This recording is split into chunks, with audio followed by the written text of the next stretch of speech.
Tick tock, tick tock. Better hold on to your clocks here, because finally, after many months, Time Killing Time is being voiced. Yes, finally.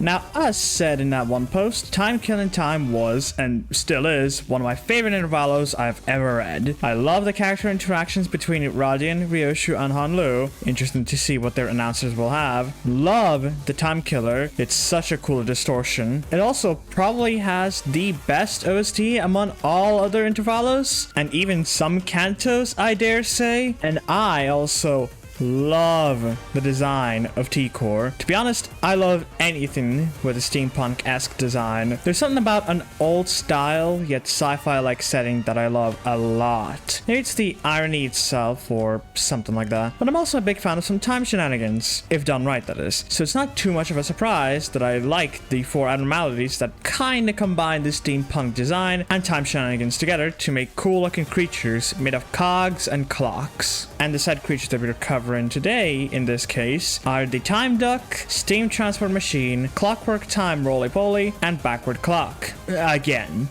Kinda. You'll see. By the way, do you like the new design that I made? Yeah, I almost put an all-nighter for it, but decided against it because I forgot to write a script for this video, so yeah. Anyways, with that out of the way, let's start off with D-09-104, or Backward Clock, and O-06-21-16, or Steam Transport Machine. And yes, I am covering the both of them at the same time now, but genuinely though, I'm mostly covering Steam Transport Machine, and I'll reference Backward Clock when needed instead. They are a WoW level and He level abnormalities respectively, and one is pretty cool and the other is pretty underwhelming, design-wise at least. Like, I mean, come on. Steam Transport Machine is literally just Backward Clock, which looks cool already, and they added legs and hands to it, and that's it. But hey, at least we got its ego after a while, and a pretty cool one at that. So that's something. Doesn't change the fact that the abnormality looks shit, so whatever. So when we meet this abnormality in the mirror dungeon, it is carrying heavy objects without a word. As it does its work, the number on the electronic display seems to update. Machines exist for a purpose. You feel like you should give it an order. Initially, it seems like the abnormality is all about the purpose of a machine that exists for one reason, and for Steam Transport Machine, it is to carry luggage. So if we wanted to carry luggage, it carries the luggage from left to right. And with that, the count of the Nixie tubes went up by 1, and then replaced an old tube with a new one, giving the original tube to you. So that's nice, I guess. You can also order it to carry said luggage a bit faster, but that also means that it finishes its job earlier and will consider you all luggage, since its job is not done yet. Or you can order it to do nothing, and the event will go on a tangent on machines without a purpose, should have a purpose and all that, with nothing happening, and that's it. You know, it's very sad that Steam Transport Machine, whose design is so similar to Backward Clock, has nothing to do with time in general, or going back in time. The only thing that it has in relation to time is the fact that it can regenerate itself with accumulated past, and reverting itself to a previous state, and that's it. Now, thankfully, Merceau somehow got at least some of it covered.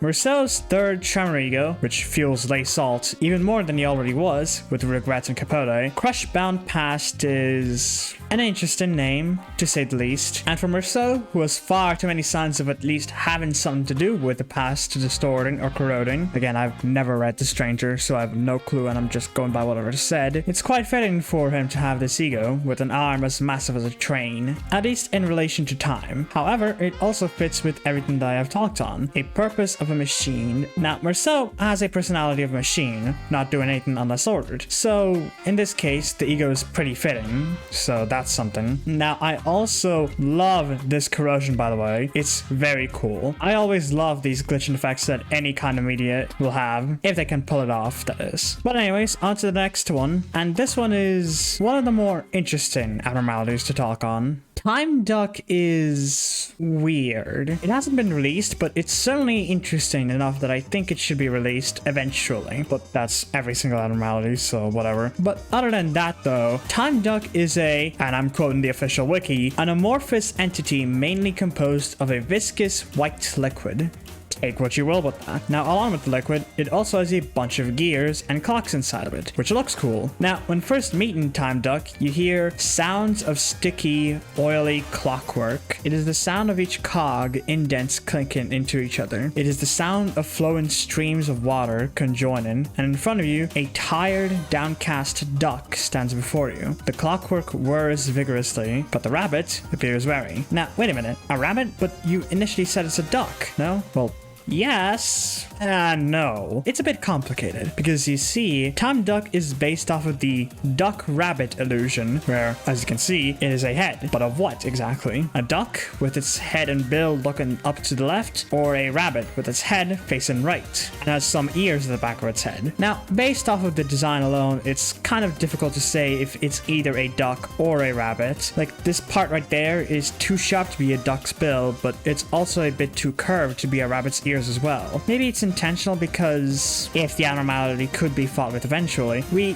can potentially get a third option in the event, saying that it is none of the two because of that curved and shard beak / ear. But maybe I'm wrong and I'm just being an idiot here. So the rabbit duck thing made out of a clockwork of liquid and gears asks, what am I in your eyes? And you can respond to it either being a duck or a rabbit. Now, interestingly enough, if you respond to saying what it is and succeed, you get different rewards depending on the answer. If it's a duck, then you get 50 cost, which is not a lot, but oh well. But if you say that it's a rabbit, you get the melted spring ego gift, which in this case, why? I have no clue personally, but there is a reason why Time Duck is a melted and liquidy as it is, and that is because of its second inspiration, the Persistence of Memory artwork by Salvador Dali. And as you can see, the liquidy nature of clocks and the like persists onward with the abnormality, which is pretty cool. Now, I remember when Time Killing Time was first being released, and along with releasing two of the more busted Tremor IDs known to man, we also got a quite pretty and quite busted WoW ego for Faust that would be central to all Tremor teams, everlasting. And I'm not lying when I say it's quite pretty, because it's literally a melting wedding dress with gears and a clock. It's very nice, and very overpowered as well, being able to fuse the different types of Tremor souls into one singular one. But forgetting about the meta, why does Faust have this ego in the first place? Well,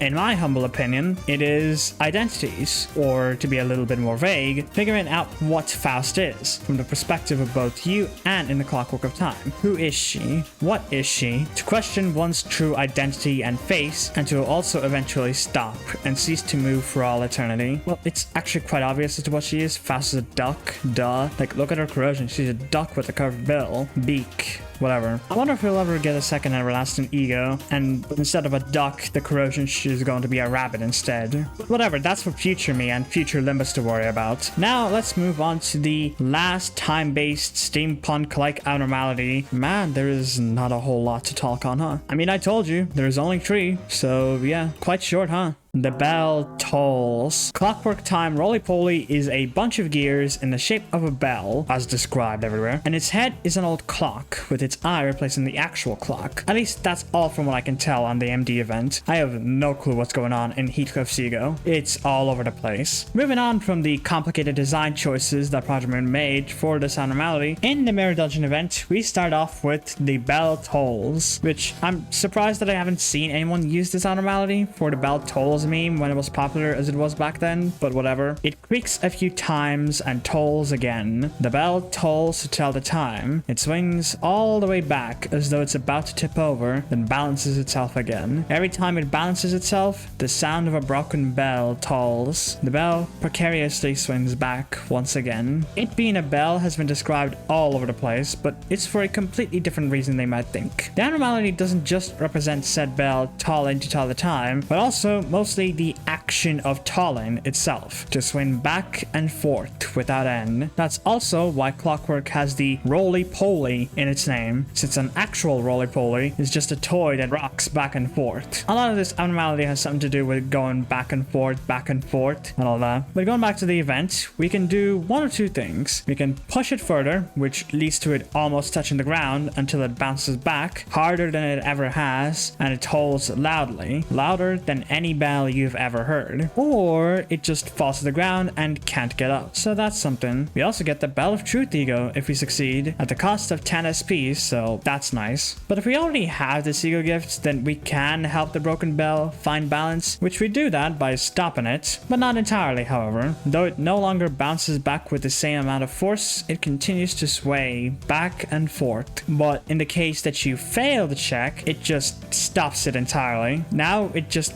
can't do anything. No tolling, no swaying, nothing. Now it's just a bunch of cogs and gears stuck in place in an inertia. Oh hey, it's the ego, asymmetrical inertia. Asymmetrical inertia is an interesting choice to give to Heathcliff, but it makes sense if you actually think about it. Heathcliff was always in a sort of inertia before Canto 6 and never changed, which is ironic for the ego to be called that, by the way, since the abnormality always moves back and forth, even if the difference is the weight behind the movement. But back to Heathcliff. Heathcliff was always being his violent self from beginning to end, which sort of fits with the inertia part. But in the case of the asymmetrical part, that can be seen in both the ego and the corrosion. It looks all over the place and uneven. Gears have been placed all over with no thought, all held together by a red string. There's no actual clockwork or symmetry. It's all over the place, which very much fits Heathcliff as well. Also, it's very cool looking, by the way. Okay, cool. Now, I expect this video to be very short, but then again, these kinds of abnormalities are extremely niche, as said before. Like, a steampunk design abnormality that has some basis of time in relation to said abnormalities, it is very niche, and not really surprising that there are barely any of them here, but whatever, not really my problem.